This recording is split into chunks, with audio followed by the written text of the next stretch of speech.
Assalamualaikum. Waalaikumsalam. Apa kabar Pak Ipan? Alhamdulillah baik Bu. Ya, syukurlah dalam kondisi yang baik, yang sehat ya Pak ya. Iya. Dan tentunya pastinya masih semangat untuk melakukan proses pembelajaran di kelas. Dan hari ini Pak Ipan ada jam mengajar nih Pak. Iya Bu. Kelas berapa Pak? Kelas 10. Iya, kelas 10. Untuk mata pelajarannya PKN Bu. PKN ya. Jadi nanti Ibu itu akan melakukan observasi ya Pak. Jadi nanti Ibu datang ke ruang kelas ketika proses pembelajaran Bapak nggih.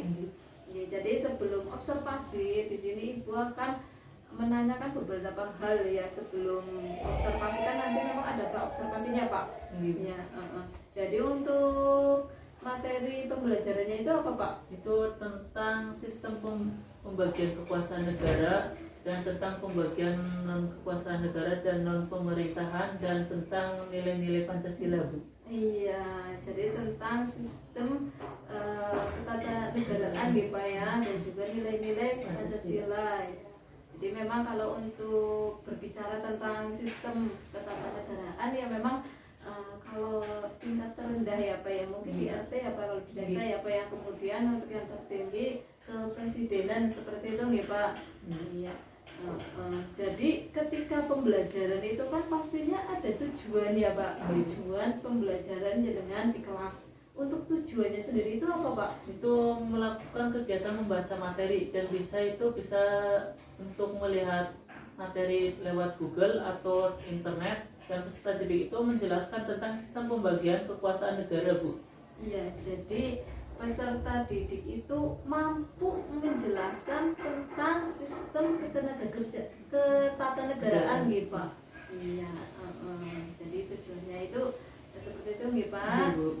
Kemudian ketika proses pembelajaran itu pastinya ada area pengembangan yang hendak Bapak capai di ruang kelas ya, di proses pembelajaran Bapak ya. Untuk area pengembangan yang hendak dicapai Bapak itu apa Pak? Itu tentang proses diferensiasi konten dan proses dan produk dan KSE, dan itu tentang PSE Bu. Iya, jadi proses ataupun area ya pengembangan yang hendak dicapai itu tentang diferensiasi konten, kemudian proses, produk, kemudian juga PSE atau KSE seperti itu ya Pak ya. Iya. Kemudian ya Pak ya, strategi apa yang Bapak persiapkan dalam proses pembelajaran nanti Pak? Itu tentang pemenahan peserta didik dan menyiapkan RPP referensiasi, dan tentang menyiapkan WA group, YouTube, internet, bisa dengan kuisis juga Bu. Oh ya, jadi strategi yang nanti Bapak gunakan itu ya terkait dengan IT juga ya Pak ya, melibatkan IT juga selain dari media tulis ya Pak, maupun pengajaran nanti ya secara manual dan juga IT ya. Jadi ada kolaborasinya ya Pak ya, antara manual dengan IT, karena tadi juga kan ada medianya itu kan ada WA, kemudian kuisis juga ada ya Pak ya. Baik, Bapak, saya boleh minta contoh RPP ini ya Pak ya? Oh iya. Jadi ini RPP berdiferensiasi dan KSE nih Pak? Iya. Oh iya. Jadi di RPP Bapak ini ada ya, untuk KSE-nya sendiri itu adalah KSE kesadaran diri nih Pak. Ibu. Jadi mengenali perasaan dan minat peserta didik nih. Iya. Kemudian di sini juga ada KSE resiliensi, strategi untuk memecahkan masalah nih Pak. Betul. Iya, jadi di sini KSE-nya sudah ada nih Pak ya. Iya, kemudian di sini materi-materinya pun sudah ada. Kemudian instrumen penilaian pun sudah ada. Dan juga lembar refleksinya juga sudah ada. Jadi saya rasa RPP berdiferensiasi dan KS ini sudah sesuai nih Pak. Ini silakan Baik Bapak, silakan jenengan ke kelas. Nanti saya juga ke kelas nggih Pak untuk observasi nggih. Gitu. Nggih. Terima kasih Bu. Nggih, sama-sama. Nggih, Assalamualaikum. Waalaikumsalam.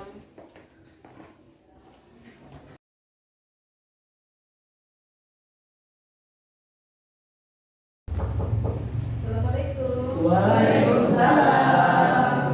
Observasi nih Pak. Gitu.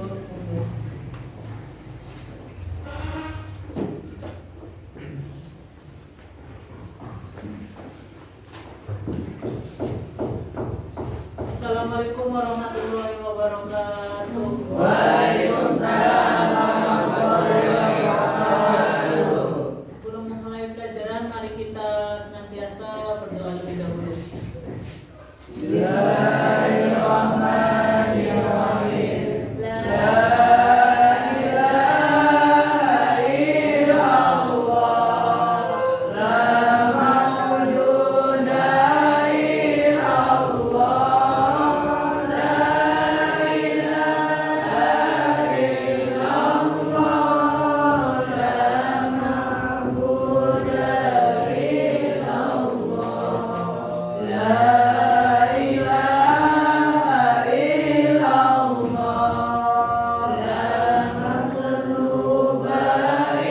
La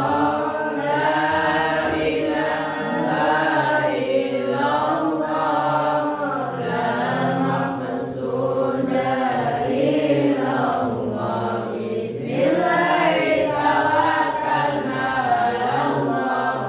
La hawla wala quwwata illa billah. Astaghfirullahaladzim. Astaghfirullahaladzim.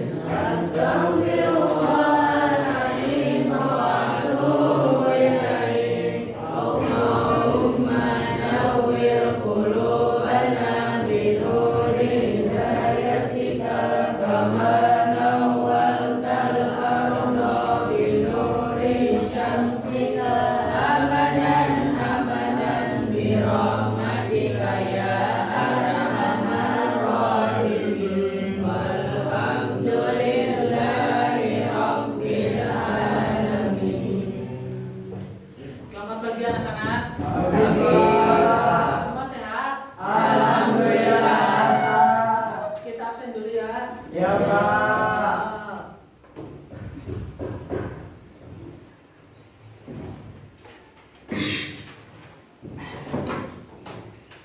Abdul Aziz, Hadir Pak. Andika Yudhistira, Yakin. Atik, Hadilah. Aska Sofiatul. Asal mana Aska? Gak ada keterangan? Tias Azam, Doni Ahmad Saputra, Hadir. Duratul Aulia Putri, Eko Patrio, Hadir Pak. Farid Rifai, Fitria Indah. Kemana ini? Gak ada keterangan? Kavin, Lutfiana Agustiani, Lukman Nur Aziz, M. Hanif, Najwa, Reza Albidin, Randy Kusuma,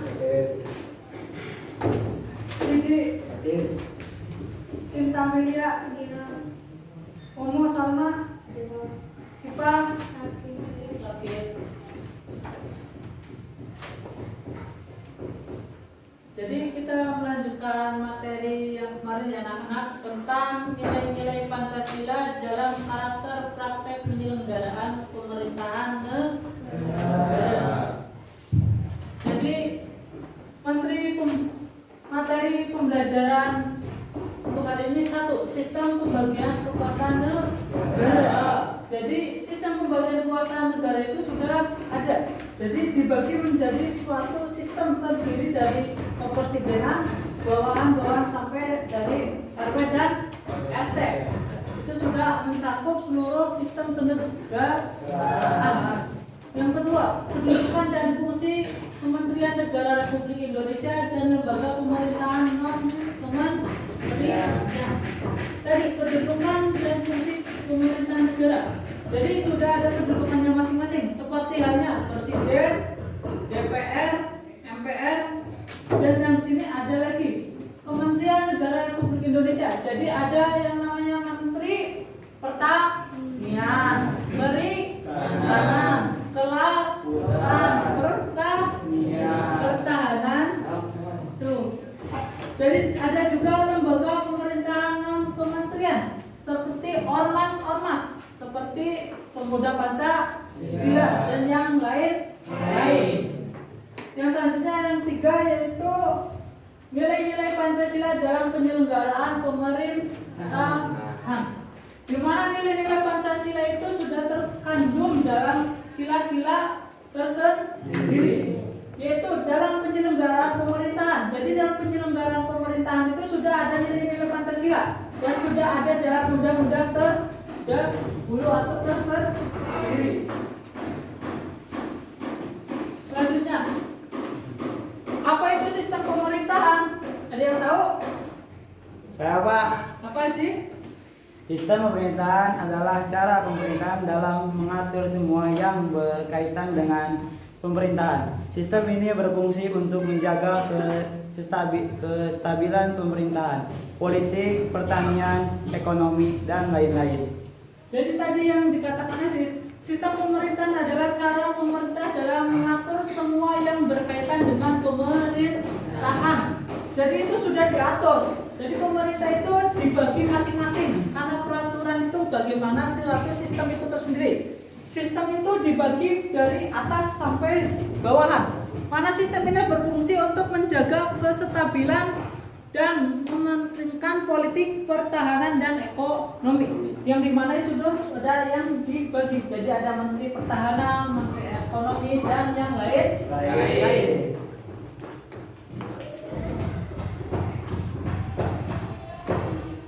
Yang A, sistem pembagian kekuasaan negara Republik Indonesia. Kekuasaan kemampuan seseorang untuk agar kekuasaan tindakan-tindakan yang diperintahkan. Jadi kekuasaan itu ada yang namanya pemerintahan, di mana diperintahkan dari atasan sampai bawahan. Jadi ada perintahnya. Contoh, DPR memerintahkan suruh membuat undang-undang tentang legislatif itu untuk pengaturan undang-undang lalu lintas. Itu jadi untuk membuat. Ketika membuat itu ada rencananya bagaimana dan terstruktur. Selanjutnya kekuasaan negara. Kewenangan negara untuk mengatur seluruh rakyat untuk mencapai keadilan dan kemakmuran serta keteraturan. Jadi gimana kewenangan negara itu mengatur seluruh rakyat? Jadi mengatur dari bagaimana lalu lintas, bagaimana aturan tentang kenegaraan, dan sampai tindakan dan hukuman. Jadi bagaimana ada yang melanggar suatu hukum itu pasti ada yang namanya hukuman. Yang dimana tentang minggu kemarin tentang hak dan kewajiban. Dan di sini mengatur seluruh rakyat untuk mencapai keadilan, dan pemerintah itu mengatur bagaimana supaya rakyat itu mencapai dalam keadilan. Jadi supaya rakyat itu adil seperti apa loh? Apakah harus diberi dana bansos? Apakah harus tentang dana KIP? Itu harus berpikir bagaimana supaya rakyat itu sampai dalam keadilan. Itu kemakmuran. Dan kemakmuran itu biasanya dalam suatu menteri perdagangan. Jadi dalam menteri perdagangan itu ada yang namanya tentang harga perdagangan. Jadi bagaimana bisa memakmurkan rakyat akan perdagangan? Apakah dengan mengurangkan harga minyak, mengurangkan harga beras, itu termasuknya, dan serta keteraturan. Selanjutnya, menurut John Locke, yaitu kekuasaan negara dibagi menjadi 3 macam. Ada yang tahu 3 macam itu apa saja? Pak. Monggo Lukman. Yang pertama yaitu kekuasaan legislatif. Yang kedua yaitu kekuasaan eksekutif. Yang ketiga yaitu kekuasaan federatif. Ya betul yang tadi yang dikatakan Lukman, yaitu kekuasaan legislatif, yaitu kekuasaan untuk membuat atau membentuk undang-undang, yaitu membuat dan membentuk. Jadi ketika sudah terbuat dan membentuk, di sini ada yang namanya kekuasaan eksekutif, yaitu kekuasaan untuk melaksanakan undang-undang, termasuk kekuasaan untuk mengadili serta melaksanakan terhadap undang-undang. Jadi di sini setelah terbuatnya undang-undang, terbentuknya, yaitu melaksanakan undang-undangnya. Jadi bagaimana supaya undang-undang itu terlaksana, dan terlaksananya itu tidak hanya sekedar 1 atau 2 tahun, tapi sampai ada 5 tahun atau jangka yang lebih lanjut. Termasuk kekuasaan untuk mengadili. Tuh, jadi mengadili seseorang yang dijatuhi hukuman itu harus diadili dengan seadil-adilnya, dengan seberat-beratnya. Bagaimana hukumannya? Contoh, ketika seseorang mencurinya itu tidak lebih batas, itu biasanya dihukumi dalam Undang-Undang KUHP pidana pasal 1 ayat 3, yang dimana ketika mencurinya itu seperti mencuri harta orang lain di rumah, merampok, itu paling dipenjara 2 atau 3 tahun dalam Undang-Undang KUHP pidana. Jadi sudah ada bagaimana undang-undang ini terbuat dan untuk seseorang yang melakukan kesalahan. Setiap melaksanakan terhadap undang-undang, pelanggaran terhadap undang-undang. Jadi itu, setiap pelanggar itu pasti ada yang namanya undang-undang. Dan di dalam undang-undang itu untuk para pelanggaran pasti ada yang namanya hukuman. Yang ketiga, kekuasaan federatif, yaitu kekuasaan untuk melaksanakan hubungan antara luar negeri. Bagaimana kita antara orang Indonesia itu bekerja sama dengan orang luar negeri. Seperti kemarin Bapak Jokowi yang bekerja sama dengan Presiden Amerika tentang tambang dan tentang minyak bumi, supaya dikelola dan penghasilannya itu bisa dihasilkan dibagi 2, itu harus ada yang namanya kerja sama antara luar negeri. Selanjutnya, menurut Montesquieu, ada yang tahu menurut Montesquieu? So, Yang pertama kekuasaan legislatif, B kekuasaan eksekutif, C kekuasaan yudikatif. jadi sama seperti tadi, tapi ini hanya beda pendapat seseorang. Yaitu menurut Montesquieu, yaitu kekuasaan untuk membuat atau membentuk undang-undang. Hanya beda katanya saja, tapi isinya dan pengertiannya tetap sama. Yang kedua, kekuasaan eksekutif, yaitu kekuasaan untuk melaksanakan undang-undang. Masih sama, beda katanya saja. Kekuasaan yudikatif, yaitu kekuasaan untuk mempertahankan undang-undang, termasuk kekuasaan untuk mengadili setiap pelanggaran terhadap undang-undang. Di sini ada kata mempertahankan. Jadi jangkanya itu jangan sampai 1 tahun, tapi harus ada 5 tahun. Jadi jangkanya itu harus lebih. Selanjutnya yaitu konsep pembagian kekuasaan di Indonesia. Jadi pembagian kekuasaan itu menjadi suatu kekuasaan negara dibagi menjadi tadi, yaitu menjadi 3, legislatif, eksekutif, dan yudikatif, tapi tidak dipisahkan. Jadi ketika 3 perkara ini tidak bisa dipisahkan. Jadi dari pembuatan, pembentukan sampai pelaksanaan, jadi tidak bisa untuk dipisahkan. Yaitu hal ini membawa konsekuensi bahwa di antara bagian-bagian itu dimungkinkan ada koordinasi atau kerja sama. Jadi ada kerjasama dari atasan hingga bawahan. Jadi seperti DPR membuat suatu undang-undang bagaimana tentang lalu lintas atau undang-undang tentang perpajakan, itu harus ada yang namanya koordinasi. Dan ketika koordinasi itu sudah selesai, ada yang namanya kerja sama. Supaya kerjasama itu berjalan dengan baik, dan di situ ada yang namanya pembuatan tentang undang-undang kerja sama. Jadi ketika sudah berjalan, sudah terbentuk, tinggal kita menjalankan undang-undang saja. Yang ketiga yaitu mekanisme pembagian ini banyak sekali digunakan oleh banyak negara di dunia termasuk Indonesia. Jadi tadi banyak digunakan negara-negara lain termasuk Indonesia dan Amerika dan yang lain.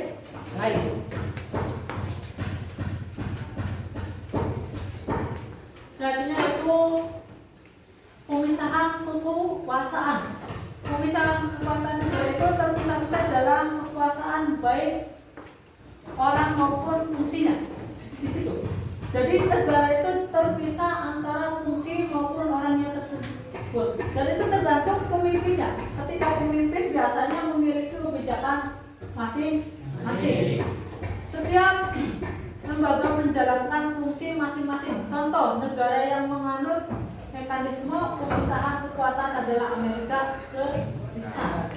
Jadi Amerika Serikat itu menganut mekanisme pemisahan kekuasaan, yaitu memisahkan antara kekuasaan pemerintahan dan kekuasaan bawahan.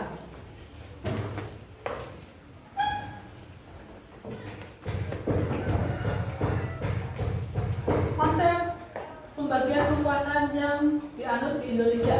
Mekanisme pembagian kekuasaan di Indonesia diatur sepenuh di dalam Undang-Undang Negara Republik Indonesia tahun 1945. Jadi dalam UUD atau Undang-Undang Dasar NRI atau Negara Republik Indonesia itu sudah diatur. Jadi sudah diatur demikian pula dan sudah jelas. Penerapan bagaimana kekuasaan di Indonesia terdiri atas dua bagian, yaitu pembagian kekuasaan secara horizontal, pembagian kekuasaan secara vertikal. Jadi secara ke atas dan ke bawah, dan ke kiri dan ke kanan. Itu sudah teratur.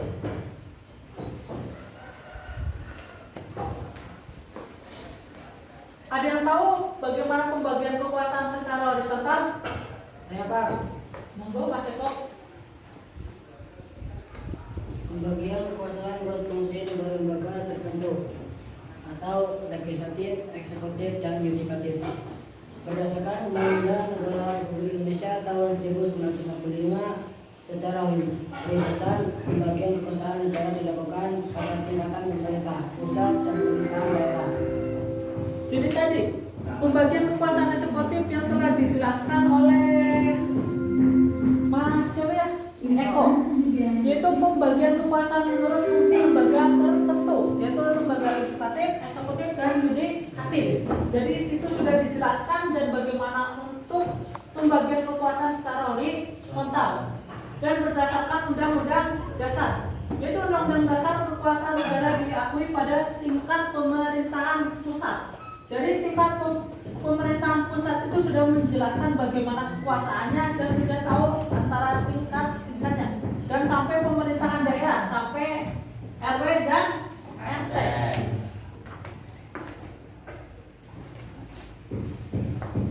Pemerintahan pusat ini berarti yang tadi yang horizontal, sekarang yang vertikal. Yang vertikal yaitu pemerintah pusat berlangsung antara lembaga-lembaga negara, yang sedangkan kekuasaan eksekutif, legislatif, dan eksekutif, yudikatif, eksekutif, dan moneter. Pemerintahan daerah berlangsung antara lembaga-lembaga daerah yang sederajat. Jadi antar sederajat, dari antara tingkat RT, RW sampai kepala daerah, wakil daerah, DPR, DPR RI, dan yang lain. Pembagian kekuasaan secara vertikal. Ada yang tahu pembagian secara vertikal? Yang Putri? Monggo, Mbak Sinta. Pembagian kekuasaan secara vertikal. Pembagian kekuasaan menurut tingkatnya, yaitu pembagian kekuasaan antara beberapa tingkatan pemerintahan. Pasal 18 ayat 1 UUD Negara Republik Indonesia tahun 1945 menyatakan bahwa negara kesatuan Republik Indonesia dibagi atas daerah-daerah provinsi, dan daerah provinsi itu dibagi atas kabupaten dan kota, dan tiap provinsi, kabupaten, dan kota itu mempunyai pemerintahan daerah yang diatur dengan undang-undang. Terima kasih. Jadi tadi pembagian kekuasaan secara vertikal yang telah dijelaskan oleh Mbak Sinta, bagaimana kekuasaan secara vertikal menjadi kekuasaan menurut tingkatan. Jadi antar tingkatan sudah dijelaskan dalam Undang-Undang Pasal 18 ayat 1 Negara Republik Indonesia tahun 1945 menyatakan bahwa negara kekuasaan Republik Indonesia dibagi atas daerah-daerah provinsi dan daerah yang jadi daerah provinsi dan sampai daerah-daerah terpencil itu sudah ada yang namanya eksekutif, yang dimana vertikal itu jadi sudah diatur secara terperinci, yang diatur dengan undang-undang.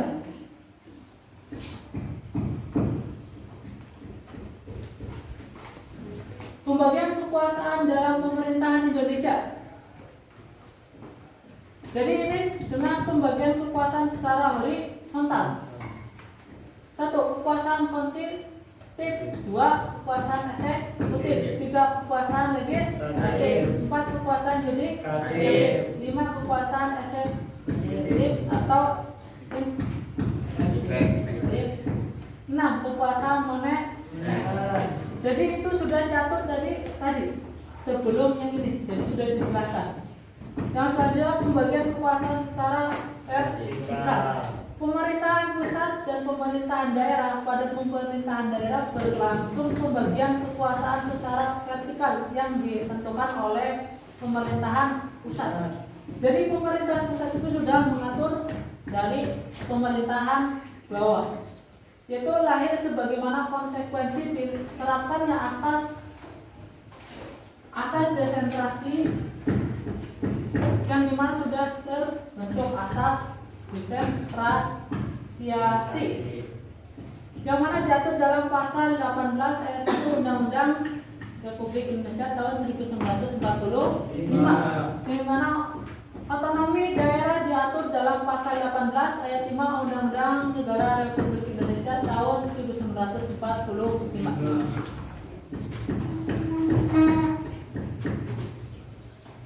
Yang B itu kedudukan dan fungsi Kementerian Negara Republik Indonesia. Ada yang tahu apa itu pembentukan kementerian?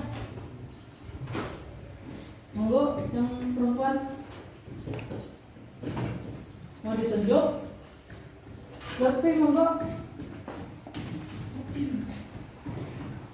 Kementerian adalah lembaga pemerintah Indonesia yang membidangi urusan tertentu dalam pemerintahan. Pembentukan kementerian dilakukan paling lama 14 hari kerja sejak Presiden mengucapkan sumpah atau janji. Urusan pemerintahan yang mengatur kementeriannya secara tegas disebutkan dalam UUD 1945 harus dibentuk dalam satu kementerian tersebut. Pemisahan, penggabungan, dan pembubaran kementerian tersebut dilakukan dengan pertimbangan parlemen. Kecuali pembubaran kementerian yang menanggung urusan agama, hukum, keamanan, dan keuangan harus dengan persetujuan. Jadi tadi yang disebutkan oleh Dwi, pembagian kekuasaan yaitu tentang kementerian dan lembaga pemerintahan Indonesia yang melakukan urusan tertentu dalam pemerintahan. Yang bagaimana kementerian pemerintahan itu sudah mengatur dari atasan sampai bawahan. Pembentukan kementerian diatur paling lambat 14 hari kerja sejak Presiden mengucapkan sumpah janji. Setelah kemarin, jadi kemarin itu ada yang namanya pembentukan pemerintahan, dan sekarang pun ada yang nanti pembentukan pemerintahan yang dinamakan pemerintahan tahun ini namanya Kabinet Indonesia Maju. Yang itu Kabinet Indonesia Maju itu yang dipilih itu biasanya bangsa seperti orang-orang seperti kemarin tentang Menteri Perikanan Pertanian itu. Jadi dipilih satu per satu. Urusan pemerintahan yang itu yaitu secara tegas disebutkan dalam undang-undang tadi yang disebutkan. Pemisahan pembuatan dan pembuatan kementerian tersebut dilakukan dengan pertimbangan Dewan Perwakilan Rakyat atau DPR, kecuali untuk pembubaran kementerian yang menangani urusan agama, hukum, keamanan, dan kekuasaan harus dengan persetujuan DPR. Jadi tadi tentang urusan agama, hukum dan keamanan itu termasuk harus dengan persetujuan DPR.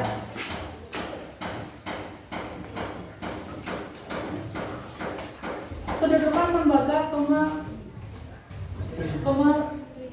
kementerian. Menurut Undang-Undang Nomor 39 Tahun 2008 mengenal kemerdekaan negara pada bab 2 kedudukan dan urusan pemerintahan. Kementerian berkedudukan di Ibu Kota Negara Republik Indonesia. Jadi kedudukan kementerian itu ada di Ibu Kota negaranya. Dan sekarang pun ketika Ibu Kota Indonesia itu pindah ke IKN, jadi tadi kementerian itu pindah ke IKN. Jadi para menteri seperti Menteri Perikanan, Pertanian, Perlautan, Pertahanan itu pindah ke IKN. Kementerian yang berada di bawah dan bertanggung jawab kepada Presiden. Jadi kementerian itu bertanggung jawab tentang adanya Presiden. Jadi kementerian itu mengatur bagaimana Presiden. Jadi seperti tadi, Presiden itu tinggal mengecek pemerintahan dari tingkat sampai kementerian. Jadi mengecek apakah kerjanya sudah benar, apakah tentang penjaminan antara masyarakat itu akan sosialisasi terjamin atau tidak. Kedudukannya juga tidak tergantung pada dewan, akan tetapi tergantung pada presiden. Jadi DPR itu tergantung presiden. Jadi DPR itu bisa dipecat oleh presiden. Bagaimana itu sudah tentang ketika presiden memilih suatu dewan atau tadi menteri. Contoh, menterinya itu Menteri Pertahanan itu contoh si Ajis. Dan presiden itu berhak memecat Ajis. Jadi Ajis itu pecat jadi apa? Yang selanjutnya itu untuk menetapkan politik pemerintahan dan koordinasi dalam pemerintahan negara pada materi pekerjaan bersama satu sama lain serta syarat-syaratnya di bawah kepemimpinan presiden. Begitu.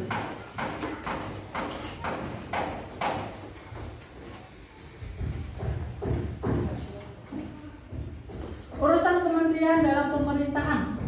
Jadi ada dua urusan. Yang satu urusan pemerintahan yang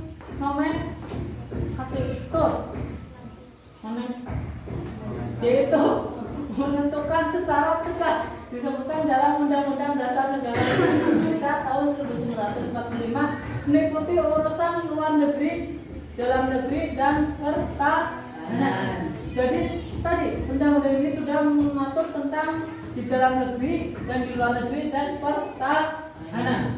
Yang kedua, urusan pemerintahan yang ruang lingkupnya disebutkan dalam Undang-Undang 1945, yaitu meliputi tentang agama, hukum, keuangan, keamanan, dan hak asasi manusia, dan pendidikan, kebudayaan, kesejahteraan sosial, politik. Jadi tadi Undang-Undang 1945 itu mengandung tentang agama, hukum, keuangan, dan yang lain. Sudah mengatur tentang semuanya.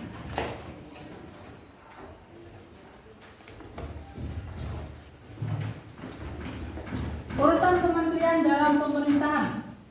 Jadi urusan kementerian itu sangat penting dalam pemerintahan.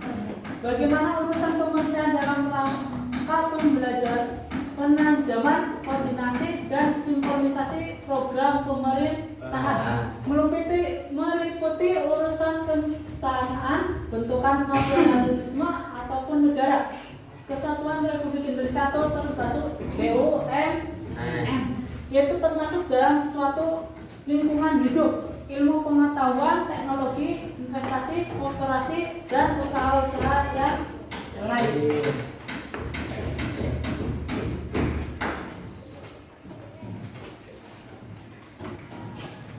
Jadi kedudukan dan fungsi lembaga pemerintahan Lembaga pemerintahan Senat merupakan lembaga negara yang dibentuk untuk membuat presiden dalam melaksanakan tugas pemerintahan tertentu. Jadi itu yang pemerintah itu membantu presiden, tugas presiden yang sudah terjadwalkan, seperti asisten presiden, jubir, juru bicara itu termasuk dalam pemerintahan, tapi tidak termasuk dalam pemerintahan, tapi yang disebut non kepemerintahan. Yang selanjutnya yaitu lembaga pemerintahan non kepemerintahan berbeda di bawah presiden, dan bertanggung jawab langsung kepada presiden melalui menteri atau pejabat setingkat materi yang terkait tadi. Sehingga tergantung materi yang terkait tentang tadi, tentang jubir, juru bicara, itu sudah langsung ke presidennya. Jadi ketika presiden itu keluar negeri nggak tahu bahasanya, itu yang bicara jubirnya, juru bicaranya. Jadi jubir yang mengartikan, jubir yang bicaranya itu. Yang selanjutnya lembaga pemerintahan non kepemerintahan didirikan dengan tujuan untuk yang lainnya. Jadi lembaga itu untuk ditujukan untuk kepentingan presiden. Jadi presiden itu membutuhkan apa dan apa itu tugasnya pemerintahan non kepemerintahan. Pembentukan dan tergantung pada keinginan presiden. Jadi di sini terbentuknya tergantung pada keinginan presiden. Bagaimana presiden ingin membentuk dan harus membentuk berapa orang itu tergantung presiden.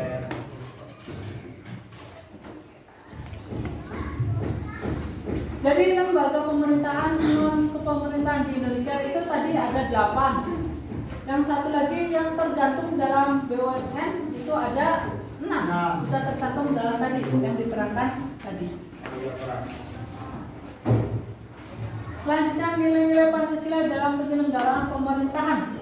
Mungkin sudah ada yang tahu tentang nilai-nilai Pancasila dalam penyelenggaraan pemerintahan? Monggo yang tahu? Monggo.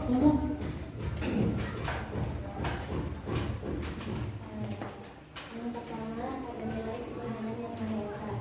Adanya pengakuan dan keyakinan bangsa terhadap adanya Tuhan sebagai pencipta alam semesta. Bangsa yang religius bukan bangsa yang ateis. Adanya pengakuan akan kebebasan untuk memeluk agama, menghormati kemerdekaan beragama, tidak ada paksaan serta tidak berlaku diskriminatif antar umat beragama. 2. Nilai kemanusiaan yang adil dan beradab, mengandung arti kesadaran sikap dan perilaku sesuai dengan nilai-nilai moral dalam hidup bersama atas dasar kerukunan hati, mengurangi dengan memperlakukan sesuatu hal sebagaimana mestinya. Jadi ini nilai-nilai Pancasila dalam penyelenggaraan pemerintahan yang 1 dan 2. Yang 1 itu tadi tentang ketuhanan yang Maha Esa. Bangsa yang religius bukan bangsa yang ateis. Yang religius itu umat yang beragama, jangan yang ateis, yaitu orang yang tidak beragama. Jadi itu adanya pengakuan akan kebebasan untuk memeluk agama. Jadi seseorang itu di Indonesia itu dibebaskan untuk memeluk agama apa saja. Mau memeluk Hindu, Islam, itu yang baik. Jadi kebijakan politik itu tergantung pimpinannya bagaimana kamu mengatur kebijakan negara tentang suatu peraturan. Yang C, pemikiran umum yang lebih berkoalisi dan prinsip rakyat yang selalu seluas-luasnya. Jadi tadi dengan berpikir eksekutif dengan seluas-luasnya. Yang D, subtema hukum, yaitu dengan bagaimana substansi hukum dan sudah teratur. Mungkin itu materi yang hari ini. Jadi mungkin untuk hari ini mengerjakan soal tertulis dulu ya. Nanti untuk soal kuisis untuk dikerjakan nanti dan dicek besok oleh Bapak ya. Siap, Pak.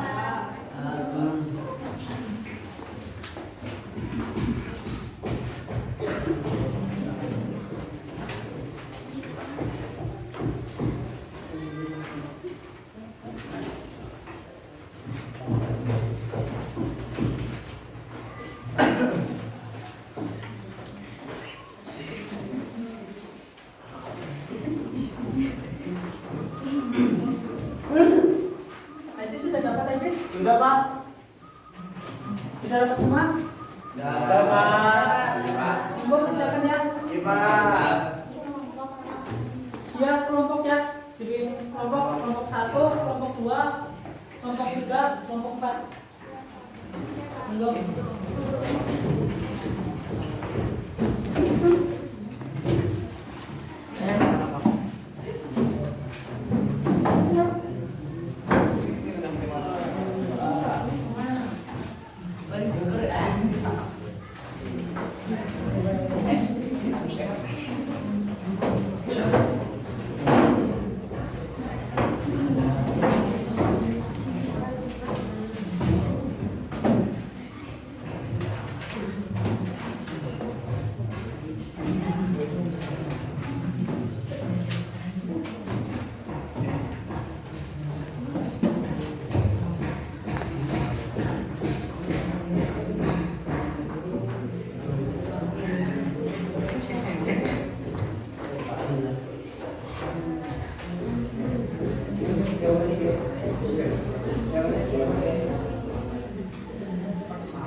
Ini pertanyaan nomor 2 kan gimana sih? Kamu tahu nggak yang nomor 3? Pak, Tadi udah diterangin. nomor 2 masuk berapa? Ini nomor 2, nomor ini. Aku kurang tahu nomor 4. Oh ya, Pak, saya, Pak. Apa nomor Inggris sih, Kak? Ini kan ada yang namanya tentang eksekutif. Tadi eksekutif itu tinggal ditulis apa isinya apa ya? Ya, makasih, Pak. Kayaknya nomor 10 susah banget. Coba baca. Ini tinggal sebutin pembagian kekuasaan negara. Jadi sebutin ada berapa kekuasaan negara itu. Pak, ini tulisan apa, Pak?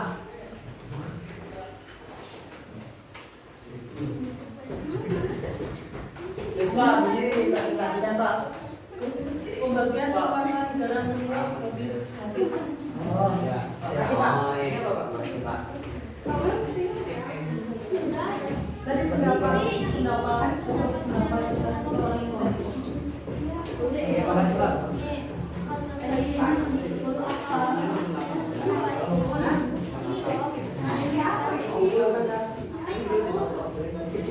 Jadi pembagian kekuasaan negara menurut John Locke. Tapi 10 kemarin saya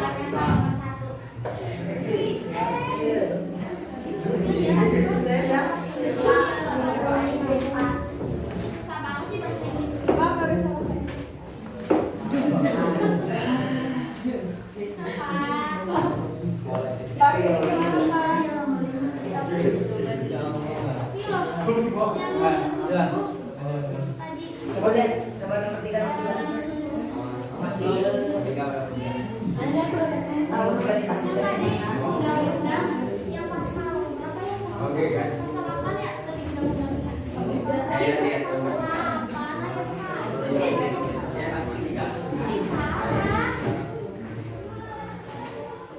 1 ayat 3.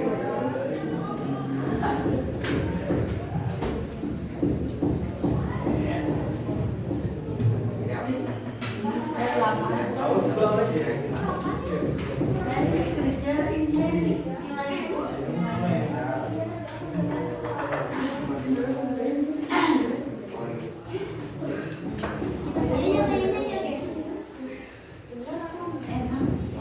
Pak, ini gimana Pak?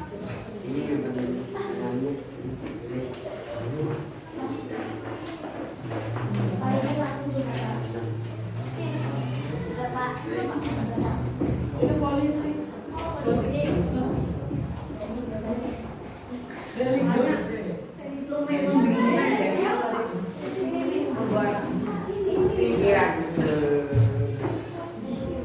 Dari mana dong mau kelas gue? Membantu dari sekolah ya. Ya nanti teman-teman ya. Enggak, Pak. Baca monggo yang udah. Udah semua. Berapa sampun?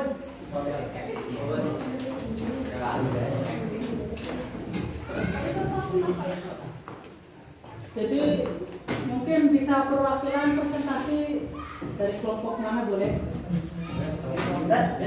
Kalau kita Pak, Monggo, Masih semuanya, Pak. maju satu-satu. Satu-satu. berarti satu-satu partainya. Dia perwakilan. Pak, kalau saya Pak. Enggak, satu aja karena waktu udah mungkin. Iya Pak. Oh, iya, Pak.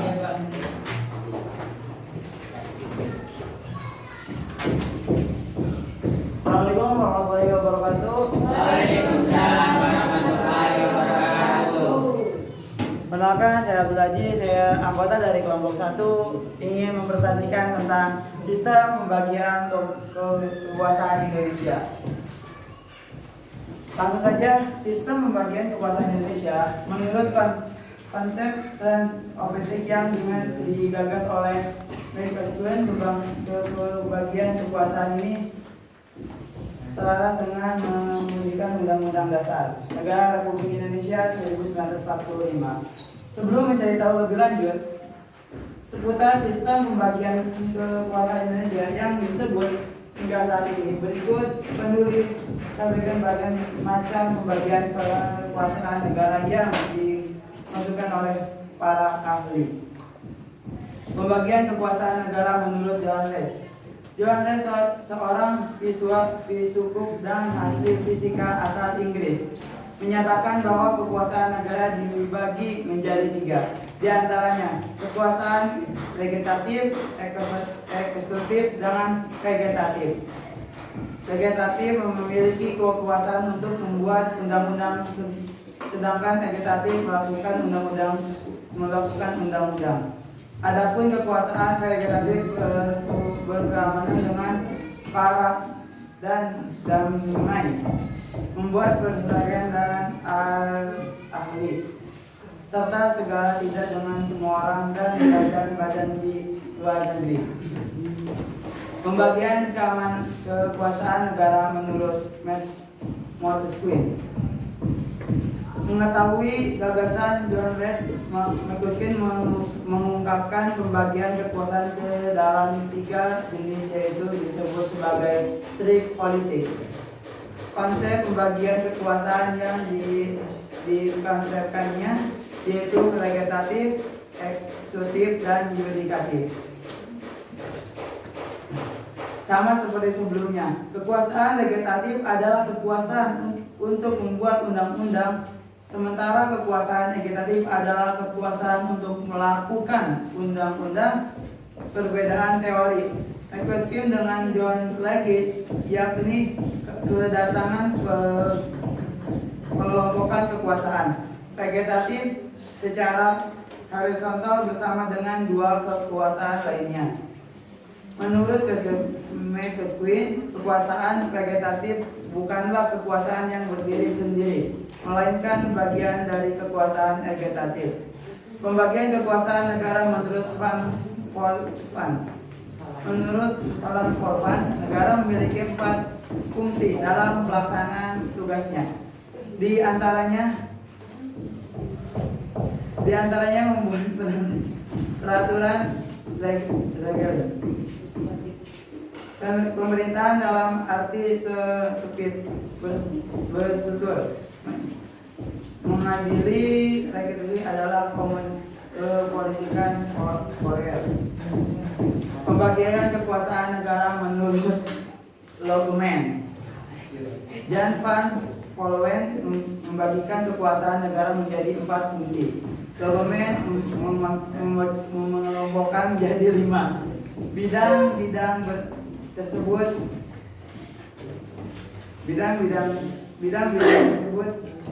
menjadi 4 fungsi. Fungsi berundang-undang, fungsi untuk membuat undang-undang. Pelaksanaan, fungsi melakukan undang-undang, permintaan dalam arti khusus. Komunikasi, fungsi negara keadaan melakukan komunikasi dengan tindakan, serta pendidikan, fungsi menjadi pelaksanaan terhadap undang-undang. Sistem pembagian kekuasaan Indonesia. Menurut artikel dalam jurnal Cinta Hukum Volume ayat volume 1 nomor 2 yang ditulis Indra Muhammadullah, berkembangkan kegiatan di Indonesia sebelum mengarah pada sistem vegetatif adalah balai. Oke, terima kasih atas penyampaian. Mungkin bisa diapresiasi untuk masalah.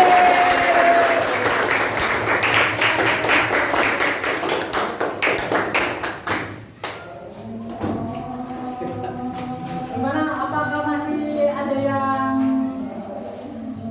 bingung? Masih ada yang mengganjal? Masih ada yang bingung?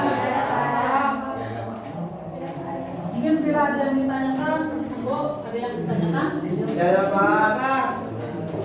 Mungkin karena waktunya telah habis, mungkin kita akhiri pembelajaran hari ini. Semoga ada manfaatnya. Amin.